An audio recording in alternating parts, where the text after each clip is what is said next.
Welcome back, everyone. It's the Bourbon Judge. Hey, I'm back at it with another version of Express Court. So today's Express Court review, so remember, 5-6 minutes or less, we have none other than Chicken Cock. So Chicken Cock is brought to you by Grain and Barrel Spirits. Thank you, by the way, Chicken Cock, for sending this sample bottle over, so I can get it on the channel. So what do we know, folks, about Chicken Cock as a whole, as a brand? So Chicken Cock is actually one of the oldest brands, dating back to like 1856. One of the oldest brands that started up, and it was a distillery in Kentucky. Like many other brands, it was up and running in 1856. All the way up until like Prohibition time. Unfortunately, Prohibition just kind of gave everything the Heisman to the whole whiskey industry. They were very smart at that point in time. They started to actually sell all their, let's call it, leftover whiskey in various different speakeasies. One of those being the famous Cotton Club. So they were able to kind of, again, sell their whiskey in the various different speakeasies. And but then after kind of like, you know, they came out of Prohibition, and then after like World War II, the brand died off.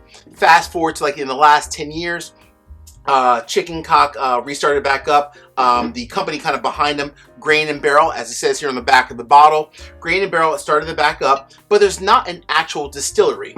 What there is, so how are they getting their juice? Are they getting it from MGP or somewhere else? So here's the story. They are working with Bardstown Bourbon Company. So as you may or may not know, if you ever have a chance to visit Bardstown Bourbon Company, they have something called contract distilling. Essentially, you bring your own grains, or sometimes they have their own grains, but you bring like your own yeast strain, and you're basically borrowing their equipment. So you're basically making all of your whiskey at Bardstown Bourbon Company.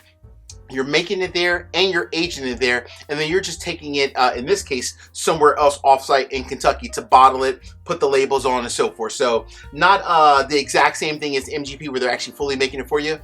With the whole Bardstown, very cool concept. You're truly making your own whiskey there using their actual facility, and of course, there's a nice fee that Bardstown probably charges for that.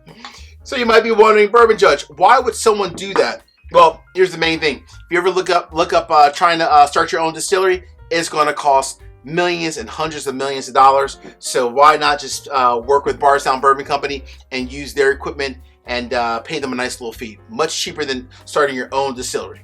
Make sense? All right. So what else do we know about this? So this is essentially Grain and Barrel, the company that's behind Chicken Cock. This is basically their entry proof. It's a 90 proof bourbon.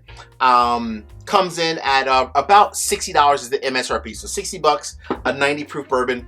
They do have a rye, and then they have a couple other like limited releases that popped up over the last couple of years. Some with age statements, and then also even some with like different finishes as well. But let's see how this bad boy is.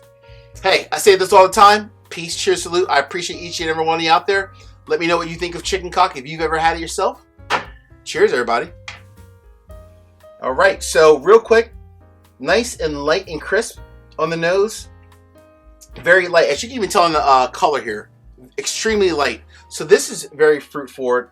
Tons of apples, a little bit of some peaches, some vanilla, a little bit of honey, and just a smidge of caramel. Not much. This is more of a fruit forward bourbon.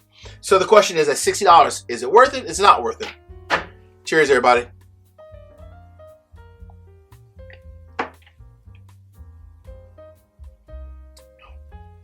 Okay. Couple of things come to mind there.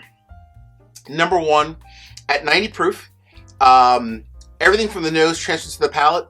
Tons of like the apples, the vanilla, even like some notes of like some pears in the background. A smidge of mint in there as well, so maybe a little bit of on the peppery side. One last thing which is very interesting, in the finish, not so much in the nose, but in the finish, there was actually even like some notes of like some peanuts in there as well, but not a ton of peanuts. So the question is, Bourbon Judge, am I running out and trying to find this bottle? Am I not? What do you think? Judgment is in my opinion. I'm going to give this one probably like a split decision.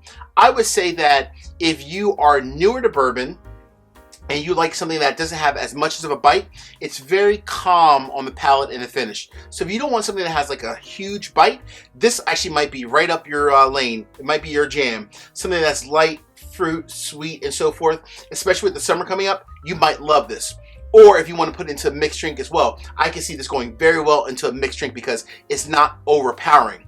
But if you are like many people out there that love this, I want something that's just bold, that's truly just, you know, I mean, after I sip it, I know I had some very deep, high proof bourbon.